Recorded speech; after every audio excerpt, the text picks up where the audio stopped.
చాలామంది ముఖ్యమంత్రులు రెవెన్యూ శాఖనో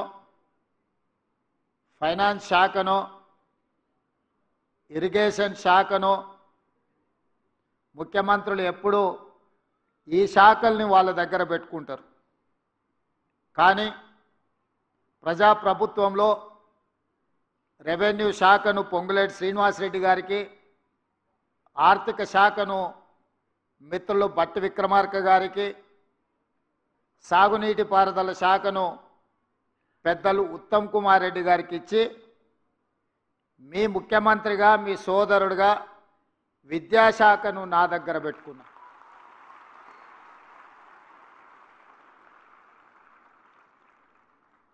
ఎందుకు అని అంటే విద్యాశాఖ నాకు దగ్గరగా ఉండాలి, రాష్ట్ర ప్రభుత్వానికి అత్యంత ప్రాధాన్యతతో కూడుకున్న శాఖ అని చెప్పి ఈ శాఖలో నిర్ణయాలు తీసుకోవాలి అని అంటే ప్రతిసారి నేను ఎవరినో మంత్రిని పిలిచి అధికారులను పిలిచి సమీక్ష చేసి ఆదేశాలు ఇస్తే ట్రాన్స్మిషన్ లాస్ ఉంటుందని చెప్పి ఈ శాఖను నా దగ్గరనే పెట్టుకున్న, నేనే స్వయంగా పర్యవేక్షిస్తున్నా. అప్పుడప్పుడు కొంతమంది మిత్రులు మాట్లాడుతుంటారు విద్యాశాఖకు మంత్రిని నియమించండి అని.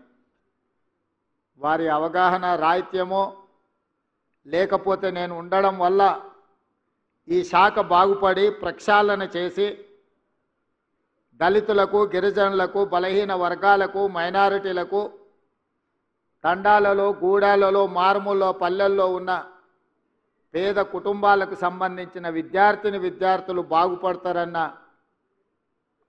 ఆలోచనతో ఈ రకంగా మాట్లాడుతున్నారేమో నాకు తెలీదు. విమర్శకులకు నేను ఒకే ఒక్క మాట చెప్పదలుచుకున్నా. ఈ శాఖను నేనే స్వయంగా పర్యవేక్షిస్తూ ప్రతి సమస్యను నిశితంగా అర్థం చేసుకొని ఆ సమస్యను పరిష్కరించే ప్రయత్నం చేస్తున్నా. ప్రత్యేక రాష్ట్రం ఏర్పడ్డ తర్వాత 10 సంవత్సరాల నుంచి శాఖలో చాలా సమస్యలు పేరుకుపోయినాయి. నేను ఎక్కువ అంశాలు రాజకీయ విమర్శలకు వెళ్ళను, కానీ తెలంగాణ ఉద్యమ సందర్భంగా ఆనాడు ఉద్యమంలో క్రియాశీలకంగా పాలు పంచుకున్న వాళ్ళు కేజీ టు పీజీ ఉచిత నిర్బంధ విద్య తెలంగాణ సమాజానికి అందిస్తామని చెబితే ఆనాడు మీ సంఘాల నాయకులు ఇక్కడనే మధుసూదన్ రెడ్డి గారు లాంటి వాళ్ళు ఉన్నారు. నిజంగానే అందరి భవిష్యత్తులు బాగుపడతాయని చెప్పి సంపూర్ణమైన మద్దతు ఆనాడు ఉన్న వాళ్లకు అందించారు.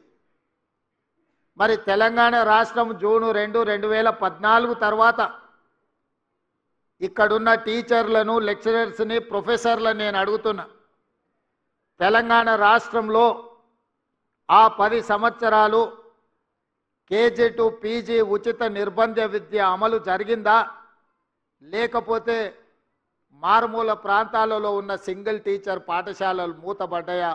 మీరే విశ్లేషించుకోండి అని చెప్పి నేను ఈ సందర్భంగా చెప్పదలుచుకున్నా. వివరాలు నాకంటే మీకు ఎక్కువగా తెలుసు. సమాజంలో చైతన్యం నిండిన, చైతన్యంతో కూడుకున్న ఆలోచన చేయగలిగిన ప్రభుత్వ ఉద్యోగులు ఎవరైనా ఉన్నారు అని అంటే ముందు వరుసలో మా ఉపాధ్యాయులు ఉంటారు అని నేను బలంగా నమ్ముతున్నా. నాటి తెలంగాణ ఉద్యమంలో ప్రతి ప్రాంతానికి, ప్రతి గూడానికి జై తెలంగాణ నినాదాన్ని చేరవేసింది ఇక్కడ ఉన్న ఈ ఉపాధ్యాయులే అన్న సంగతి నాకు సంపూర్ణంగా తెలుసు. ప్రభుత్వంలో ఉండే శాఖలు కొన్ని ప్రాంతాలకు, కొన్ని పట్టణాలకు, కొన్ని నగరాలకు మాత్రమే పరిమితం అవుతారు. కానీ విద్యాశాఖకు సంబంధించిన టీచర్లు ప్రతి ప్రాంతానికి కరెంటు ఉన్నా లేకపోయినా, ఆ ఊర్లో హనుమాన్ల గుడి ఉన్నా లేకపోయినా ఏదో ఒక పాఠశాల, ఒక టీచర్ ఆ ప్రాంతంలో ఉంటాడు. తనకు తెలిసిన సమాచారాన్ని ఆ ఊర్లో యథాలాపంగానో అనుకోనో ఏదో రకంగా అక్కడ ఉండే ప్రజలకు చెప్పి ప్రభావితం చేసే ప్రయత్నం చేస్తూనే ఉంటాడు టీచర్.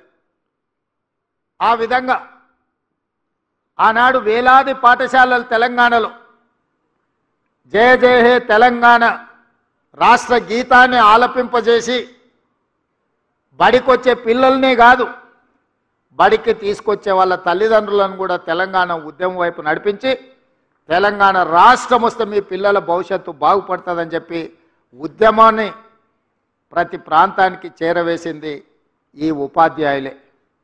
మరి తెలంగాణ రాష్ట్ర సాధనలో క్రియాశీలక పాత్ర పోషించిన ఈ ఉపాధ్యాయులు తెలంగాణ రాష్ట్రం వచ్చిన తర్వాత ఎన్ని సమస్యల్ని పరిష్కరించుకున్నారో ఈరోజు విశ్లేషించండి, ఆలోచించండి అని నేను సూచన చేస్తున్నా. 15-20 సంవత్సరాలు మీ ప్రమోషన్లు రాలే, 10 సంవత్సరాలు టీచర్ల బదిలీలు జరగలేదు, దాదాపుగా 7-8 సంవత్సరాలు టీచర్ల నియామకాలు జరగలేదు.